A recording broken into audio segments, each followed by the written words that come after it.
welcome to Harrison's Hacks.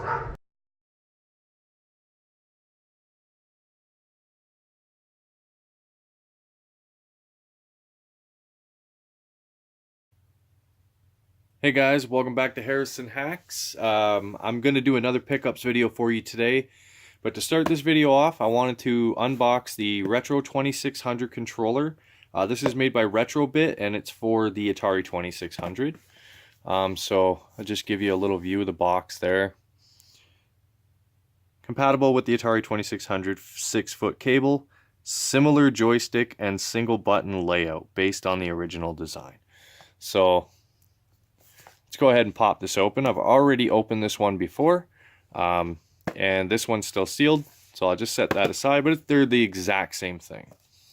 So you got just two little plastic stickers. You just slice those, pop it open. Not much going on. You fold back the cardboard, and your joystick is in a bag, and that's it. So I'll just toss that to the side for now. So if you guys remember, I did do a RetroBit controller already review, and that was for the Dogbone NES controller. So I wanted to do this, and basically, if I hold the cable and just feel the weight of the controller, it's much more substantial than the Dogbone controller for the NES made by RetroBit. The other thing I noticed right away, as you saw on the box, is cable length is 6 foot, where the one for the Dogbone, I believe, was like 3, maybe 3.5. It was very short. So I'll just kind of move this down, and I'll stretch it out as I go. But it's about 6 feet. It could be a little less. I haven't taken a tape measure to it. But it's in and around the 6 foot mark. So it does got more weight. The cable thickness is also much thicker than the other RetroBit controller, the Dogbone controller. Sorry. So the button, very clicky, a little bit different than the original Atari, but the plastic feels good. It doesn't feel cheap. Quality control sticker for, you know, if you believe that the quality's there, sure. So far I don't know. This is just my first thoughts. The joystick,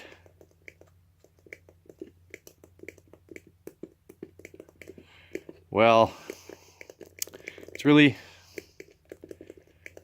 it's much different than the official Atari joystick from what I remember. I don't have one on hand with me at the time, but I do want to get an Atari because I also picked up some games. So I got Space Invaders, decent condition. Another Space Invaders, torn to shreds, and it also looks like somebody opened it up. And then these, I went and dug them out of the ground because they were buried there for years. This is E.T. I didn't actually do that. I got these all at a yard sale, but they do look like they came straight out of the dirt, like somebody buried them many years ago. But I picked them up. I got all 4 games for $1, so 25 cents a piece. I'm not going to complain about that whatsoever. But as far as the controller, I would say I'm 50-50. The quality feels pretty good. The cable length is better, as I mentioned. The thickness of the cable is better. The button's clicky, but it feels good. It's a good response. The joystick concerns me, and I've read reviews on these about them not lasting. So I do definitely want to put these through the tests. I'm looking to get an Atari 2600 or even a flashback, and I'll do an update video. And hopefully these are, you know, it's not as bad as it seems. With the NES Dogbone controller from RetroBit, I thought that was going to be junk, but it actually turned out to be an excellent controller. And so now I'm hoping these are in the same boat as those. So moving on from the Atari stuff, I'm just going to slide it all off camera. Let's talk about Nintendo 64. So I've got Mayflash adapters, and this one I've already opened, and there's not much to it. You just peel the plastic and slide that out, and it comes right out of there. So no point in doing an unboxing. I mean, it feels light, but it's just a little adapter. You get 2 ports per adapter, so that now I have 4 ports, just like the official N64. Cable length, maybe 2.5 feet, maybe 3 feet most. not too bad if you consider the length of your actual N64 controller. This one here was actually given to me by a buddy at work, so thanks Edgar, appreciate that. I do want to replace the joystick, it's very loose, but for my son Titan, it's going to be great for him just messing around and learning how to play, so it'll be good. So I will be doing an update video with these as well, and the reason why is I like to put some testing into everything that I get. I do a first thoughts, and then I do an update video after I put some hours into each item. So one concern of mine would be, not a concern, but a question is, you know, I have 2 ports and 1 USB. So if I plug these into, let's say, the Raspberry Pi or my PC, am I going to easily be able to set my buttons for both controllers without having to jump through hoops? So that's probably my major concern. Another thing would be ghost inputs, lag input, things like missed inputs, I mean, things like that. So I definitely want to check that out, but it feels pretty quality for a little adapter, and I picked these up for next to nothing. Amazon had them on sale, now they're back to 20 bucks. Picked them up a while ago, but wanted to put them in this video. So as far as connections, not tight, but not loose. Really good, actually. Really good on the connectors. So definitely I'll do an update video on the Mayflash N64 to USB adapters. So look for that in the future as well. Now we'll go step away from gaming for a moment and then go back to gaming. So picked up some more VHS, just building my collection. Uncle Buck, great movie. Turner and Hooch, another great movie. I picked up The Rock. It's one of my favorite movies of all time. I'm going to start cataloging my VHS because I feel like I'm buying doubles and triples of everything. But I got to make sure, even if I have that already, it's fine because I really like it. So if the tape wears out, I've still got another copy. And then I got Lethal Weapon 1, Lethal Weapon 2, Lethal Weapon 3, and Lethal Weapon 4. So these here I picked up at a yard sale, the 7 VHSs, and I also picked up World Series Baseball for the Sega Genesis for a couple bucks. Everything was just a few dollars. I mean, nothing costed anything substantial. Obviously, it's just VHSs and World Series Baseball for the Genesis.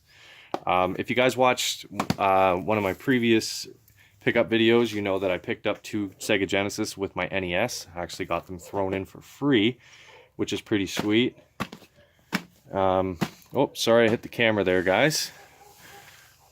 Try and let that go. Alright, so back to video games. Another thing I picked up here for the Sega Genesis is the RetroBit Retro Gen Sega Genesis Model 2. You can see here, Genesis 2. These are 6-foot AV cables for the Genesis. And I'll pop them open. Not much going on, but you know, it's the packaging's fine. What I was most shocked about was, well, not shocked, but the thickness of the cable is actually fairly thick. However, let me just pop these open. When we get down to the actual input cables that come out, very, very thin. Very thin. So these cost me 10 bucks. And I'm hoping they work well because those Genesis I have didn't have any cables.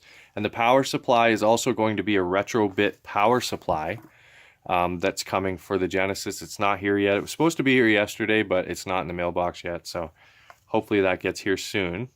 And I'll just do a quick test on the Genesis for plugging it in and seeing if it's a nice connection. Yeah. It's a nice connection. I know it's such a simple thing to put in a video, but sometimes you get cables that just kind of, they feel like they're going to fall out. They're too loose. So there's one Genesis. And since I have another one, I mean, let's give her a go. Oh yeah. So it feels great. And I'm hoping the power supply is just as snug. Plugs in nicely. unplugs nicely. So that's great. So that's my my Sega Genesis stuff. And lastly, we'll be talking about the SNES/NES classics. Nothing major, just got these Nyko 6-foot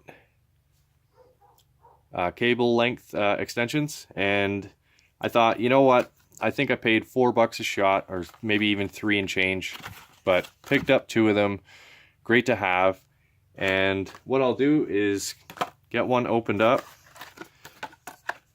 and see how the connectors are on these, because I mean, it's always nice to have, you know, a nice secure connection, but not something that's gonna destroy what you're plugging into it or what you're plugging it into. So even give you a little booklet here. Let's read this. So they give you a couple of little screws taped there. Basically, remove the 2 screws from the cable connector, detach the cable clip, replace with the included screws. So let's see what they're talking about here. It's pretty nice. It comes with a little Velcro cable you can tie up. And they're not the thickest cables in the world, but they're not the thinnest either. They're all right. I got no complaints. So basically, this end obviously goes into your NES or SNES Classic Edition. I'm just going to test the connection and see how good it is. Oh, that's good. It's not gripping, but it's not loose. It's in there nicely. Okay, so that is a good sign. And lastly, what I want to test is connecting a controller to it. So this is snug. Very snug. Now if I unclick it, yeah. I mean, it's snug, but not too snug. I like that. If you guys watched my previous video with the Retro Fighters NES to NES Classic Edition adapter, you know that it was too snug and actually tore apart when I plugged it into my SNES Classic. The 2-player port actually always kept breaking off in there, and I had to keep pulling it out with tweezers. So that is one thing that I would avoid. But everything I've shown you here, and I'll just do a recap of everything and go from there. So these Nyko extension cables, I could definitely, you know, when I do another SNES Classic Edition video, I'll just give these a shout out. They're not going to get their own update video, but I will throw them into a classic video that I have coming up, potentially shooting that within the next couple days. As far as the connectors, good, but I'll do an update video on that. There will be an update video coming for the N64 by Mayflash, the N64 to USB adapter. So I'll do an update on that as well. And the RetroBit Atari 2600 controller. As soon as I get a system and I get some use into these, and I like to put at least 20 hours into a controller before I go ahead and do the updated review. That way it's not just me plugging it in and going, oh yeah, it's great, because you know I want to see from brand new to worn in exactly if it still performs the same as it always did when I bought it. And that's pretty much it, guys. So I just wanted to do a quick run through of my latest pickups and show you guys everything that I've gotten so far. And I'm good. I've got more to do. I've got more pickups to do. But this is everything that I've got so far ready to rock and roll. And there's other things. I've also redoing my garage, which is a lot of work. So I'm trying to keep videos out there. And if you haven't checked out Vintage Collection, which is a major, massive build that I'm working on right now, stay tuned for that. All the updates for that, and check out that build as well, and all my other builds, as well as all my other videos. So please hit that like button, subscribe to the channel, and most importantly, have a good day.